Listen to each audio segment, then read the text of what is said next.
Indian independence and partition. Events leading to the independence and partition. The British government adopted the policy of repression to crush anti-British movement against the repressive Rowlatt Act of 1919, which empowered the government to arrest and imprison a person without any trial. Hartals were held in some places which led to violence. 2 popular nationalist leaders had been arrested in Punjab. To protest against the arrest of their leaders, a public meeting was held on 13th April 1919.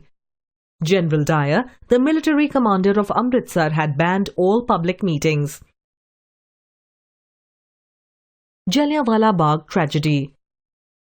General Dyer surrounded the Bagh with his troops, blocked the only exit, and ordered the troops to open fire on the unarmed and peaceful gathering in the Bagh. The shooting continued till there was no ammunition left. Nearly 400 people were killed and over 1,000 were injured. Many jumped into the well in the Bagh to escape the bullets as there was no way out.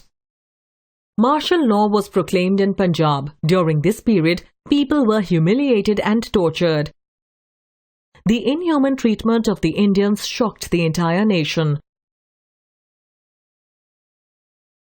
The Non-Cooperation Movement, 1920.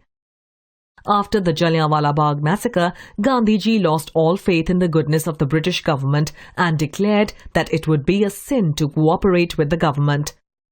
The Non-Cooperation Movement was launched by Gandhiji in 1920. The ultimate goal was to attain Swaraj by peaceful and legitimate means.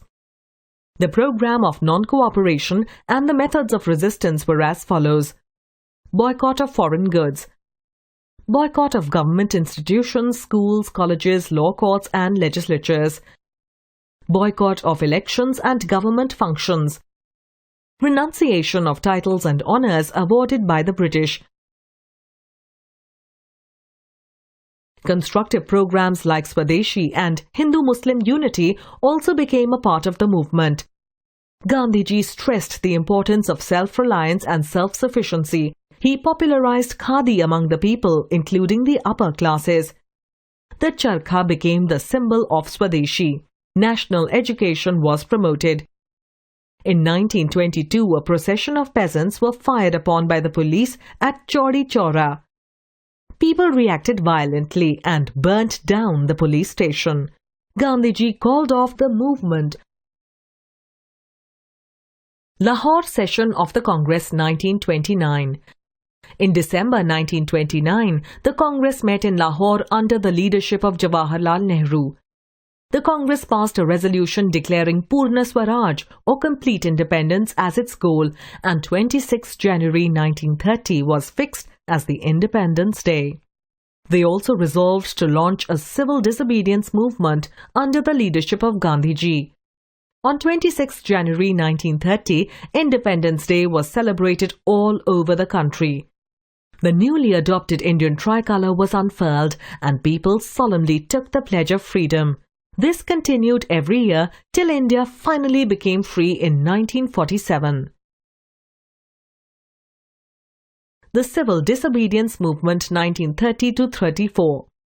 The Civil Disobedience Movement launched in 1930 was a form of non-cooperation. Its objective was to defy the government and pressurize it to give in to their demands. The movement was launched by Gandhiji in March 1930 with the Salt Satyagraha. He decided to start with the breaking of the unjust salt law because it affected everybody in the country. Indians had to pay salt tax and could not manufacture it as it was a government monopoly. The Salt Satyagraha started with a Dandi March. Gandhiji set out from Sabarmati Ashram with 78 followers on a 385-kilometer journey to the coastal village of Dandi. Thousands joined him on the way. On reaching Dandi, he picked up some salt from the beach. This act symbolized the defiance of the salt law.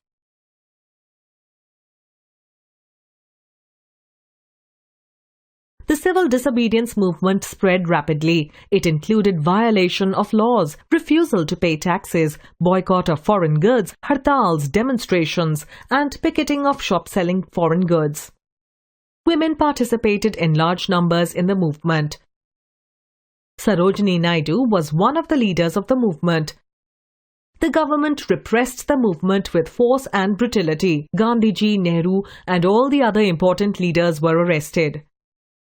The political activity in India became increasingly intense after 1935.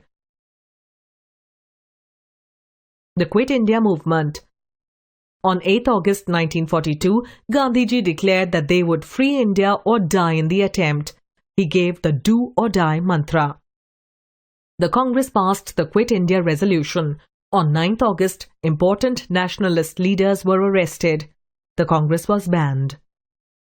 The news of these arrests, even before the movement began, shocked the nation. Leaderless and without any guidelines, the movement turned violent in parts. The government came down heavily on the people and crushed the movement in a short time. The upsurge of 1942 was the last great mass challenge to British authority. It demonstrated how much the masses were willing to suffer to gain freedom. It was clear that the days of the British government in India were numbered. Nationalist activity, however, surfaced outside India's borders under the leadership of Subhash Chandra Bose, who believed that the British would have to be driven out by the use of armed force. The Indian National Army. Subhash Chandra Bose resigned from the Congress in 1939. He formed a new party called the Forward Bloc. He wanted to join hands with Britain's enemies. He was arrested, but he escaped to Japan. He took on the leadership of the Indian national movement in East Asia and became the supreme commander of the Indian National Army (INA). The INA crossed the Indo-Burma border with the Japanese army and liberated Imphal and Kohima. However, Japan was defeated in World War II, and it is generally believed that Subhash Chandra Bose was killed in a plane crash on the way to Tokyo, but is still celebrated in India for his heroism. In February 1947, the British government declared that power would be transferred to the Indians by June 1948. Lord Mountbatten, the British Viceroy, prepared a plan for transfer of power.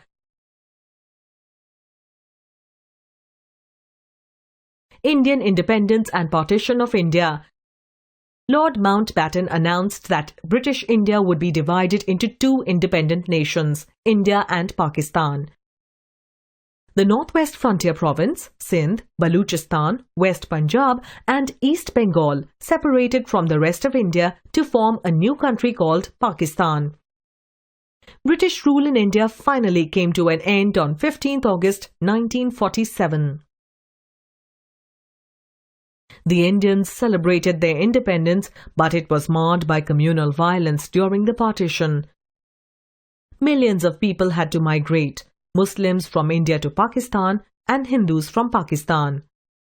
On 30th January 1948, Gandhiji was assassinated. The Constitution of India was enacted and adopted on 26 November 1949. It was introduced on 26 January 1950. On that day, the Indian Dominion was transformed into a sovereign democratic republic.